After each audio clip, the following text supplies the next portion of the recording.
श्री सद्गुरुदेव परमात्मने नमः। श्री रामचंद्राय नमः। धैर्य से काम लो भाई, ये बात सद्गुरुदेव कहते हैं। श्री गुरुदेव ने एक भाई से कहा, देखो इतने साहसहीन रहोगे तो कैसा पूरा पड़ेगा। आपकी गिनती के अनुकूल परिणाम नहीं पाया तो क्या ये कोई नई बात है। आज तक आपने कईयों को ऐसी प्रतिकूल परिस्थिति में देखा है। जीव की कल्पना तब तक ही सफल फलती है जब तक वो भगवान के संकल्प अनुकूल होती है। वास्तव में तो भगवान की इच्छा ही फलित होती है, परंतु हम स्वातंत्र्य तथा स्वामित्व के अहम भाव से मानते हैं कि हमारी इच्छा सफल हुई। जीवन तो संघर्षमय ही होता है। जीव कल्पना नहीं फले प्रभु विचार तत्काल। बलि रावण नारद नुहुष बना भये बेहाल। कब हुक चलावे फरमान पूरे आलम पे। कब हुक बोल 100 लोगन के सहिए। कब हुक ऊंची अटा बैठ घन घटा देखे। कब हुक झूपरा में मेघ बूंद सहिए। कब हुक व्यंजन 36 ही बनाए खाए। कब हुक भाजी बिन लूनही की लहिए। हारिए न हिम्मत बिसारिए न सीताराम। जाही विधि राखे राम ताही विधि रहिए।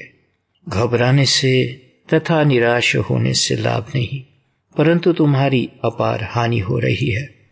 प्रतिकूल परिस्थितियों का सामना किए बिना सुख कदापि नहीं मिलता। भगवान बड़े ही दयालु है, निस्वार्थ सखा और निर्लोभ दाता है, सदैव मंगलमय है। ऐसे भगवान के शरणागत हो फिर इतनी घबराहट और निराशा क्यों। जो सत्य में ही प्रभु की शरण गए हैं उनके विश्वास अड़ी होते ही हैं। विश्वास पक्का रखो और धैर्य बढ़ाओ। प्रत्येक परिस्थिति में मंगलमय प्रभु के मंगलमय विधान को देखना चाहिए। विपत्ति या प्रतिकूलता हित करने को ही आती है, ऐसा दृढ़ विचार रखो और उसके द्वारा शिक्षा ग्रहण करो। राम नाम जपते रहो, धरे रहो मन धीर। कारज सभी संवारही कृपा सिंधु रघुबीर। देखो शांत और धीर मन ही प्रभु की प्रेरणा प्राप्त करता है और प्रतिकूल परिस्थितियों को सुलझाने का मार्ग मिलता ही है। छोटी या बड़ी सर्व प्रकार की समस्याओं का हल धैर्य से ही पाता है। धैर्य बिना सफलता नहीं, ये पक्की बात है।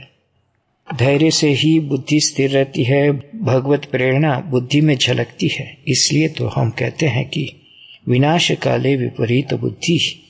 आपने भी मानस में पढ़ा है, काल दंड गई काहू न मारा।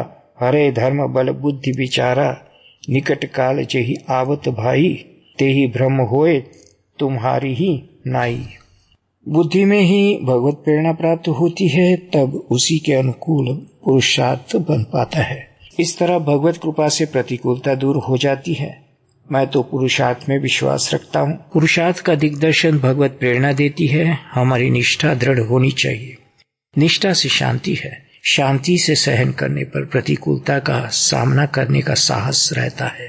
साहस व सहनशीलता में मन बुद्धि स्थिर रहते हैं। देखो भाई, समय समय का फेर ही तो जीवन है। इसलिए तो जीवन संघर्षमय। समय कभी सहायक तो कभी बाधक होता रहता है, कारण समय सदैव परिवर्तनशील है।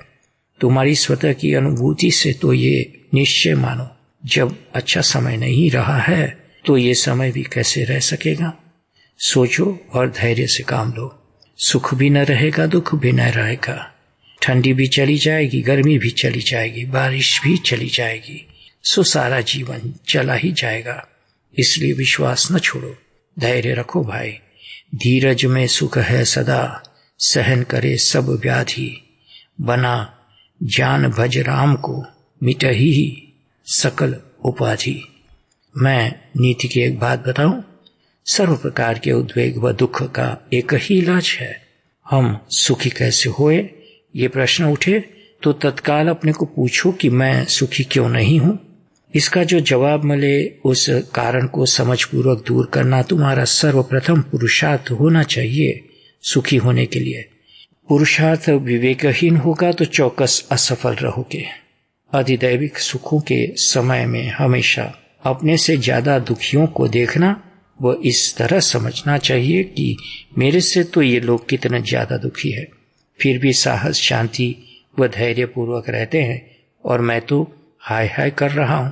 अधिभौतिक सुख के समय में हमेशा अपने से ज्यादा सुखी लोगों की ओर देखने से हम अहंकार से बचे रहते हैं। तब हम ऐसे विचारे कि मेरे से तो ज्यादा सुखी ये लोग हैं, फिर मैं अहम किस बात का कर रहा हूं। साधना में आगे बढ़ने के लिए अपने से ज्यादा आगे बढ़े हुए साधकों की तथा संतों की ओर ही देखना चाहिए, तो फिर निरालस्य, उत्साह और तीव्रता का ह्रास नहीं होता।